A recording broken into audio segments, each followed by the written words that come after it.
Welcome to The Real News Podcast. I'm your host, Joo-Hyun Park, engagement editor here at The Real News. Today we're discussing major developments in the nation of Ecuador, where a recent government raid on the Mexican embassy is sparking a major international row. As always, before we start, I'd like to take a second to appreciate all you listeners out there. The Real News is a totally independent, not-for-profit news outlet. We don't charge you subscription fees, we don't torment you with ads, and we don't have big corporate backers. We think it's important for our integrity to remain this way so that you, our audience, knows that we can't be bought. But making the news costs money, and the only way we can keep doing that is through your donations. Help us keep plying you with the kinds of thoughtful, informed reporting you know and love. Head over to therealnews.com/donate to become a monthly sustainer of our work. And if you want to stay in touch and get regular updates about the latest and greatest stories from us, then sign up for our free newsletter at therealnews.com/sign-up. Last Friday, April 5th, Ecuador's right-wing government, led by President Daniel Noboa, kicked off an international firestorm when it raided the Mexican embassy in Quito to arrest Ecuador's former Vice President, Jorge Glas, who had been living on the compound since December last year, seeking asylum. Former Ecuadorian President Rafael Correa, who Glas served under as VP, has since reported that Glas has attempted suicide following his arrest and is currently on hunger strike in prison. Mexico swiftly severed diplomatic ties with Ecuador following the raid, and governments across the region and around the world have condemned Ecuador's actions. Even the Organization of American States and the US have made statements decrying the embassy raid. Mexico has kicked up the pressure by filing a complaint with the International Court of Justice, asking the court to suspend Ecuador's membership in the UN until an apology is made. Joining The Real News today is Guillaume Long, Ecuador's former Minister of Foreign Affairs and former Minister of Knowledge and Human Talent. Long is a trained historian who holds a PhD in international politics from the University of London. He is currently a senior research fellow with the Center for Economic and Policy Research. Guillaume, welcome back to The Real News. Thank you very much for having me on the show. It's a real pleasure. Let's go ahead and get started with the basics. Why was the Noboa administration after Jorge Glas, and why were they willing to go as far as to raid the embassy of a foreign country? Yeah, that's a great question. And there are a few hypotheses, but I don't think we have a clear answer. I think part of it is that there's a lot of unawareness in the Noboa government. I mean, we could go further and call it incompetence. It's not a very well lubricated political machine, to say the least. And a lot of people, it's their first time in government. He's very young himself. And I just think, it sounds crazy, but I just think they weren't expecting this international response, this international backlash. I mean, it's pretty obvious that if you're going to, storm an embassy, it's going to be bad. But they just thought there would be a cost for sure, but they didn't expect as high a cost on the international front. Ecuador right now is completely isolated, as you rightly noted. And so that was the cost, which I think they're underestimated. But the win for them was, I think it was an electoral gamble. There are elections on April 21st in Ecuador, a referendum with 11 questions. And we saw in the polls on a few questions, the government was starting to look like it might lose. The government is the one proposing this referendum. And there were a few questions that were looking tight, the assumption being that the government was going to win this referendum it's a recent government, recently sworn in. Noboa has only been in power since November. He's kind of still in his honeymoon. There's a very desperate situation in Ecuador concerning security and insecurity with extremely high homicide rates and a lot of narco crime, and sort of Ecuador's like the new frontier of the war on drugs right now. So people are desperate. And so Noboa sort of launched a referendum on security issues.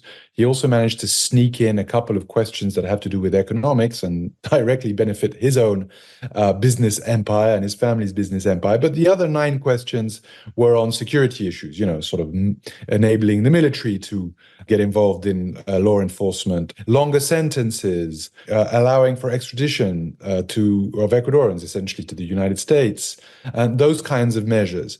So those measures in the context of the spiraling insecurity and the spiraling homicide rate in Ecuador they were bound to be sort of popular. And despite this, we've seen in the last few weeks the polls still favoring Noboa on most questions, but not favoring Noboa on a couple of questions, particularly the economic questions that he sneaked in. So I think he was worried that he might not win, and he really needs this win because he's only a sort of caretaker president. He's in there to finish his predecessor's mandate. His predecessor faced an impeachment process and then eventually resigned, and so had to call for new elections. And the Ecuadorian constitution allowed for these new elections, which Noboa won, but he's only allowed to finish this mandate. So his mandate finishes in May next year, 2025, and there'll be elections in February. So he has very little time. This is an electoral year, and he wanted this referendum to kind of do a few more months on the victory, on a high, have some political oxygen. And he really wants to be re-elected. So he basically stormed the Mexican embassy. Now, why would that be popular? I'm not sure it is actually going to be popular. I think there might be a complete miscalculation. But he definitely did it, I think, as part of his electoral campaign, to look like he's a strong man, right? That he has an iron fist, that he doesn't, he has resolve. And because Ecuador's insecurity situation is so dire, and, Ecuador is fast becoming a narco state, his goal is to project this image that he is a tough guy, and to storm an embassy kind of achieves that. And of course, inside the embassy, he was achieving a double goal, because inside the embassy, there's a senior opponent to his government, a former Correista vice president, former President Rafael Correa's vice president, who's actually been persecuted over these years. It's quite terrible, the situation he's faced. He's just come out of 4.5 years in jail, and there was a new court case started against him. There was a pre-trial detention order, not even a guilty sentence yet, but a pre-trial detention order. And he's thought, right, the Ecuadorian judiciary is completely politicized, and therefore sought asylum in this embassy. So Noboa thought, right, I'm going to get this guy. Nobody's going to run away from Ecuadorian justice. And I don't care whether I violate the sanctity of the Mexican embassy, and I'm going to look like a tough guy. I'm going to win these elections. I think that's the long answer to your question of why Noboa did this. But I do think there is a miscalculation there, because the international response is huge. It's isolating Ecuador. I don't think Noboa was expecting this. He was kind of this young guy who'd just been elected, who was sort of looking like a new promise in the region, because he's so young, and sort of a new wind of change in the region. And now he just looks like someone who's, a tyrant, anti-democratic, someone who violates international law. And I can't see a lot of his neighbors wanting to, be in the picture with him, or, inviting him to their country, or, I think he's going to be pretty isolated for the remainder of his term. Thank you. That's some really important context to just help our listeners understand the general political situation, and specifically what's happening with Noboa. As you're mentioning, Noboa is a political novice. I believe he's something like 36 years old. Very young to be a head of state. Also the son of one of Ecuador's richest families, literally the child of a billionaire, who has now ascended to this very important position within the government. And I want us to talk a little bit about, the program that Noboa has been pushing, because Noboa is, as you're saying, really running on issues of security and insecurity within the country, really pushing the so-called tough on crime approach. And since January has actually had the entire country under a state of emergency because of the escape of notorious drug trafficker and cartel leader Jose Adolfo Macias Villamar, better known as his alias Fito. So I'm wondering, we get this narrative of, Ecuador is, falling apart. It's got this massive crime problem. I'm not trying to say that, these are not in fact issues, but I would appreciate a little bit more insight into what exactly is the situation on the ground for Ecuadorian people right now, and what is the Noboa agenda doing or not doing to actually address people's real needs? Yeah, so the situation is really bad, undoubtedly. And you just mentioned sort of January 8th and 9th, huge crisis with the escape of several drug lords, including alias Fito, and several drug lords, others as well, escaping those on those days from the penitentiary system under Noboa's watch, right? So that didn't look great for him. So that's kind of just a sort of an addendum to your prior question, right? I mean, because he didn't look so great, because he let all these drug barons flee or escape. Well, I mean, he didn't let it happen, but it was under his watch. He wanted to look tough here, and despite the fact that this is not at all a drug baron, it's got nothing to do with it. It's a political opponent.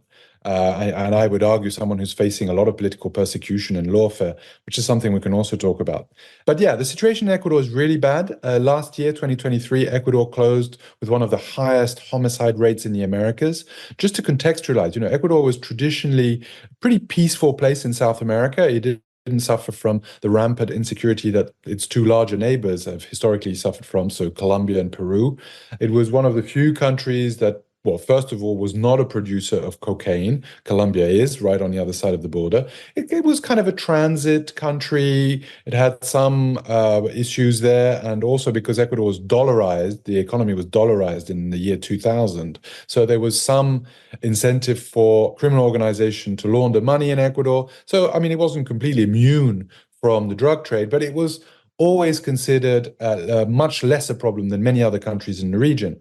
In fact, when the left arrived in power in 2007, when Rafael Correa was elected, Ecuador's homicide rate, the homicide rate is a pretty good proxy, particularly in the context of the war on drug, for how bad the security situation is, right?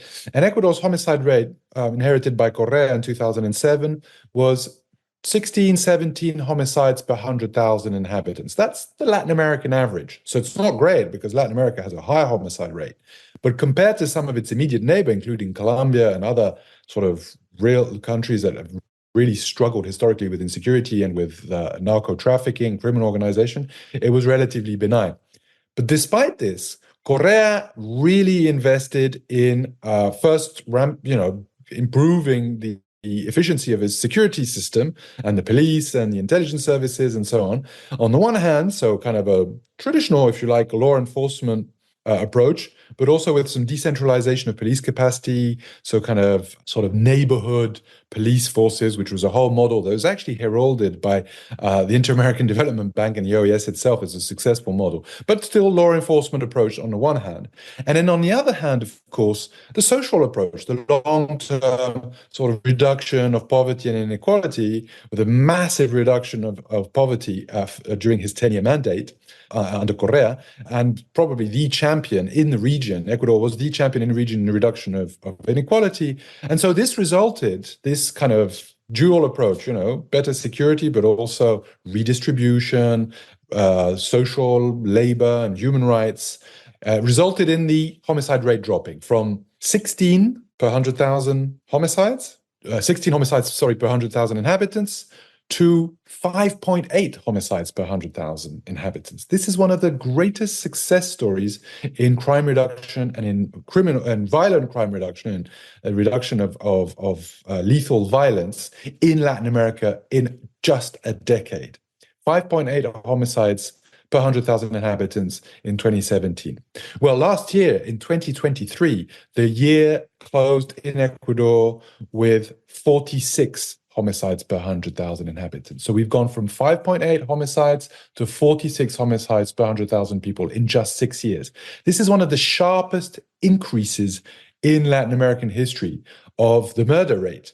And it can be explained by a number of things, but primarily the rolling back of the state, the closing of institutions, the growth of poverty. Before the COVID pandemic, the poverty rate in Ecuador had already risen by 17% between 2017 and the end of 2019. And after the COVID pandemic, Ecuador has been the country that's had the slowest post-COVID recuperation, so the worst post-COVID growth rates in the region. So really bad on the economic front, really bad on the social front. Of course, the COVID pandemic was a problem throughout the region. In fact, there was an increase in crime throughout the region in Latin America, but it was particularly bad in Ecuador because of what I've just described. And then just neoliberal austerity, closing down ministries, incredible. But, Ecuador actually closed down the Ministry of the Interior, which runs the police. It closed down the Ministry of Justice, which runs the penitentiary system.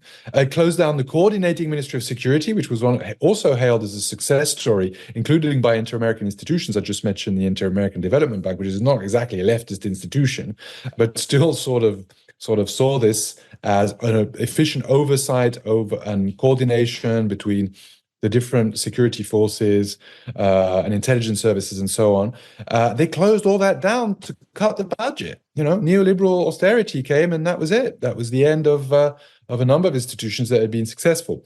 So the end result is from 2020, 2021 onwards, after the pandemic, you start seeing the loss of the Ecuadorian state's control over key parts of Ecuador's territory. There's a vacuum, and organized crime loves vacuum, right? Criminal organization just that's what they do. They fill vacuums, and particularly on border areas, and also Ecuador has 7 maritime ports that are significant importance on the Pacific coast.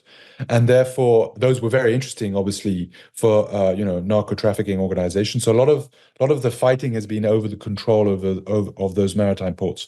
But what really happened is that Ecuador lost control of its penitentiary system. And the loss of the control of the prison meant that gangs operated from the prisons, including the hierarchy of the gangs, the big drug barons, the big bosses of the organizations, and prison massacres started occurring. So since 2021, 500 people have been literally massacred in large-scale massacres, like 70 people here, 40 people there, 60 people there, being killed, one pavilion storming another pavilion and killing everybody. So rival gangs fighting each other. And it's been very, very traumatic because, as I've just explained, Ecuador was a relatively peaceful country in the regional context. In fact, Ecuadorians called their country the Island of Peace because they were sort of used to hearing terrible news coming from either Ecuador or Peru. Ecuador didn't have a history or as much of a story of civil armed conflict as Colombia did, or even as Peru did. And so, this was very traumatic. And we're talking about, massacres with beheadings and gruesome stuff, right? So, and that's how we arrive to, the 2023, Noboa being elected, the campaign being fought fundamentally on security issues because people are desperate. And people are now leaving the country en masse. So you've got a huge migration crisis. Ecuadorians are now the first or second, it changes every other month, in numbers on the US southern borders, trying to cross into the US from Mexico. It's Venezuelan and Ecuadorians often, in 2020, late 2022 and 2023, the number of Ecuadorians actually overtook the number of Venezuelans trying to cross the border. And obviously they go through the Darien Gap, which is run by, the whole traffic of people is run by terrible mafias and gangs. And it's a really bad state of affairs for Ecuador. And so young Daniel Noboa wins the campaign on a sort of gang-ho, security campaign, law and order sort of approach. Obviously, this is inevitably sort of conservative. When you have campaigns that are run on law and order issues, it's usually bad news. You have candidates competing amongst themselves, see who's going to be the most sort of, gung-ho kind of approach to crime and all this kind of stuff, right? And because under his watch, there had been further actions and violence being committed by these gangs, he's had to double down and look tough. And so, as you rightly said, we now have got a state of exception with a curfew, and now this super hawkish referendum in which he's kind of, as I said, sneaked in a couple of questions that benefit his companies. But, the purpose of the referendum is essentially security driven. And he's just wanting to look like the new Bukele in South America. That's essentially what he's trying to do. I'm glad you brought in Bukele because I want to kind of close off this conversation with a little bit of discussion about this rise of what I think can be sort of described as a new Latin American right that's emerging in the region. The sort of chronicle you're giving of Ecuador's recent history is very illustrative of a lot of the core problems that are facing many countries just, in the developing world, in particular in the global south.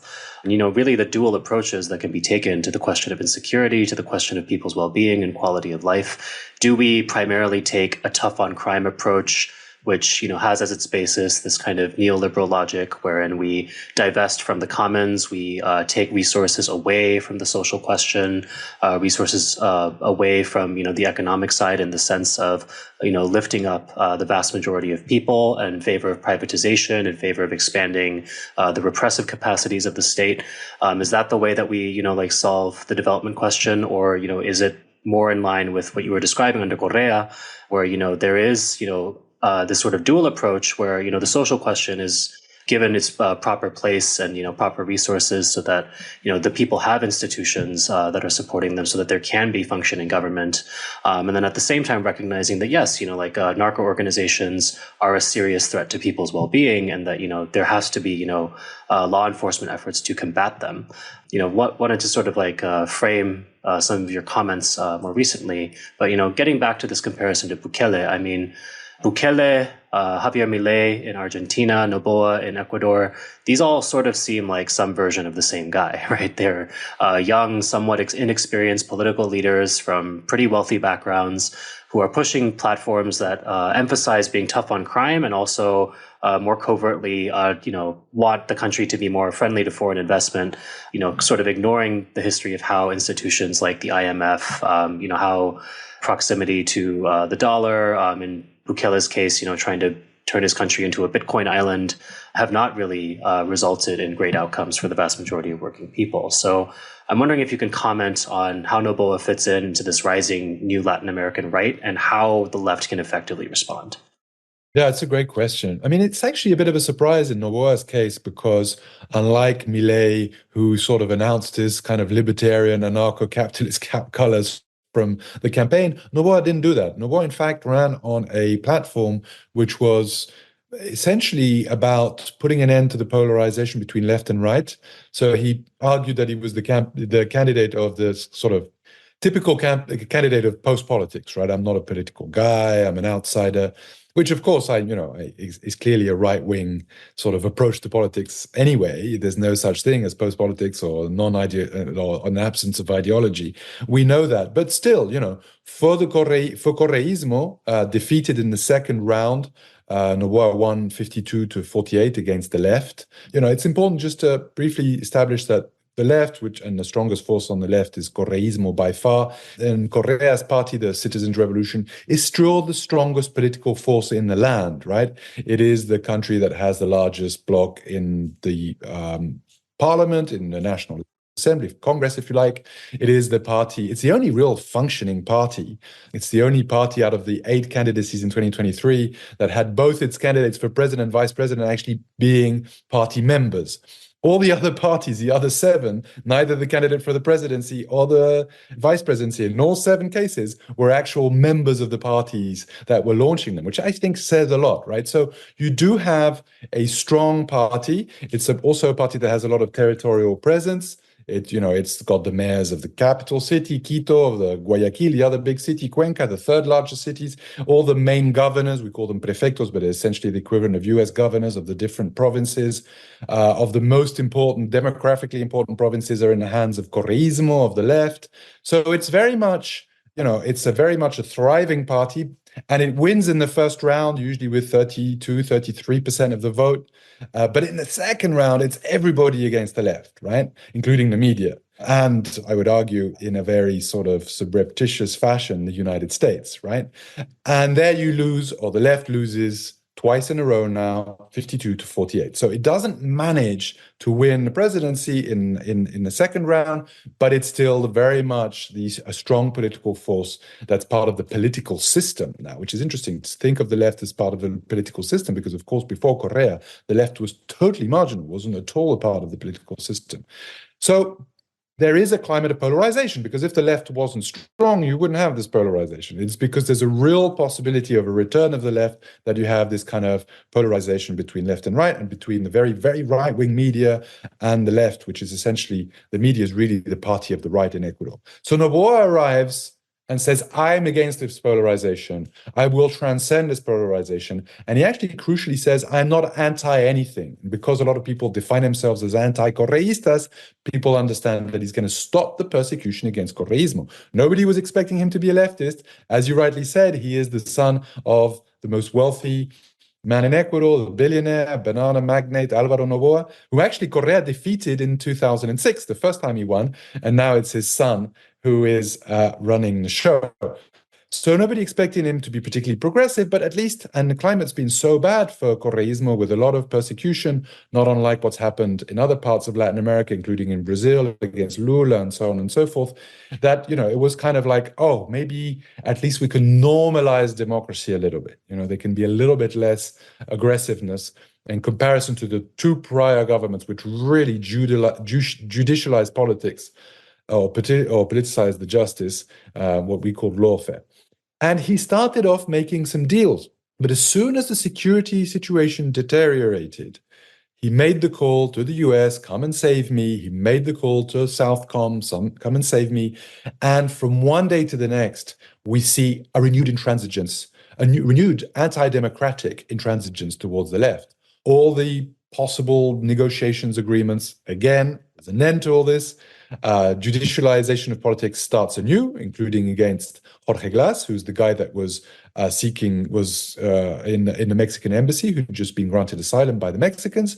And we get back, so back to the future situation, back to the past where we have a renewed political onslaught against the left. So what I'm trying to say here is that unlike Milei and Bukele, and particularly unlike Milei, he has radicalized over the last few months, but he hadn't originally announced that he was going to be a sort of, nostalgic of the military dictatorship, nostalgic of right-wing political persecution, libertarian. He seemed like some kind of business guy, but a bit of a pragmatist who only had 14 members of parliament, whereas the Revolución Ciudadana, Correa's party, had 50 members of parliament, a big difference between 50 and the president's 14. And so he needed to make deals, and he was prepared to make deals, and he wanted to lower the climate of polarization. With this moving into the embassy, assaulting the Mexican embassy and violating every rule in the diplomatic rule book, including the 1961 Vienna Convention,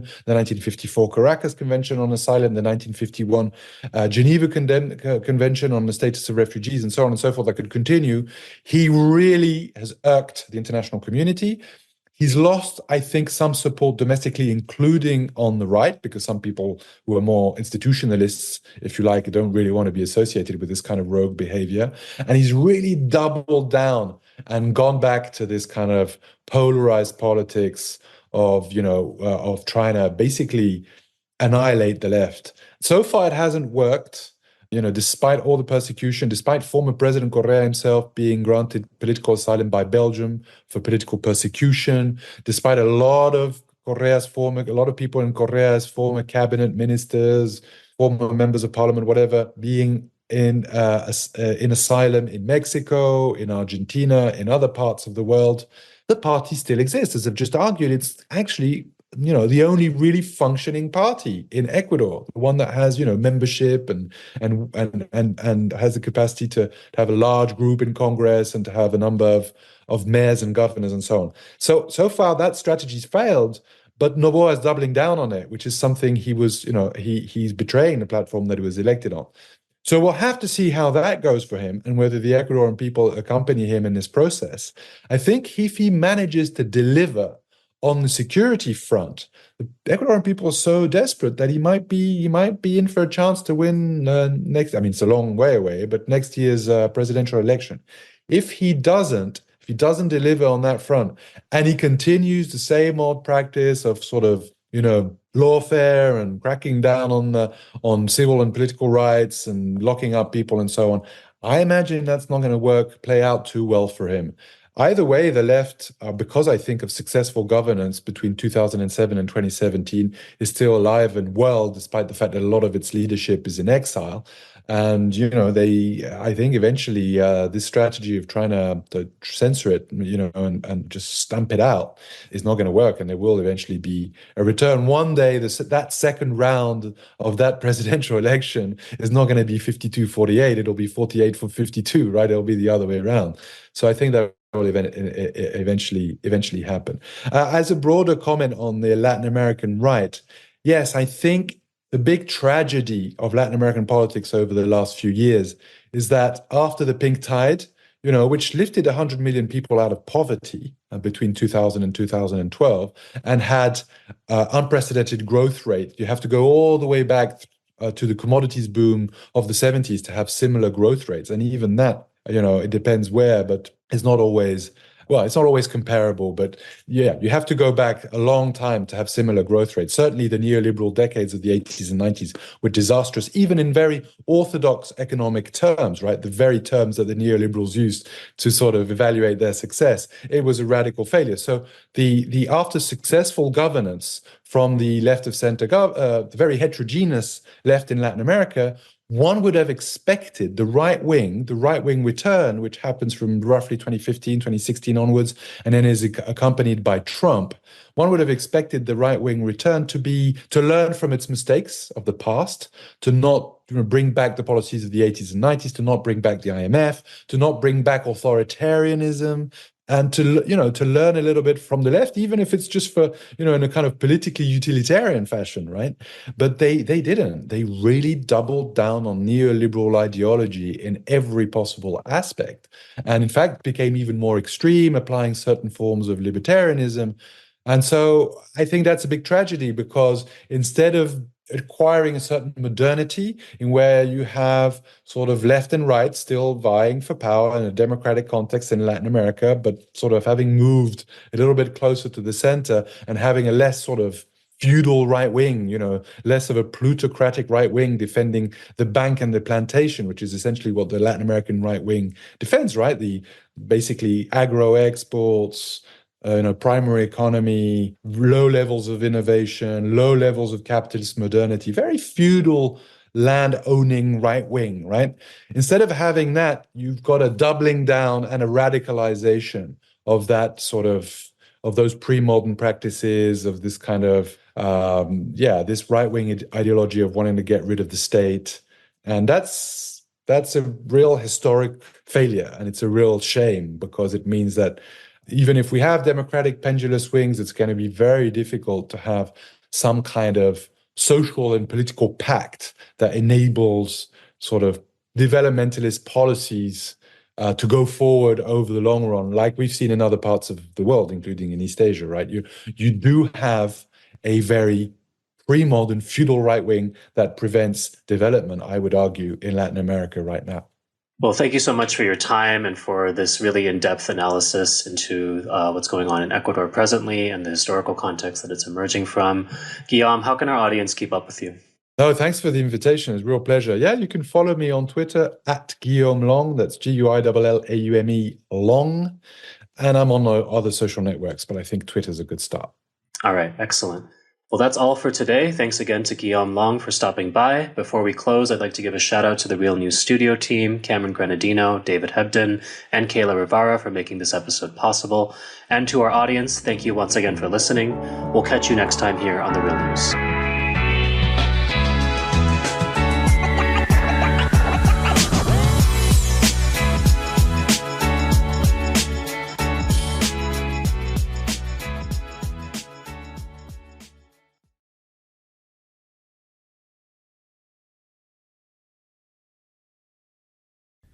Thank you so much for watching The Real News Network, where we lift up the voices, stories, and struggles that you care about most. And we need your help to keep doing this work, so please tap your screen now, subscribe, and donate to The Real News Network. Solidarity forever.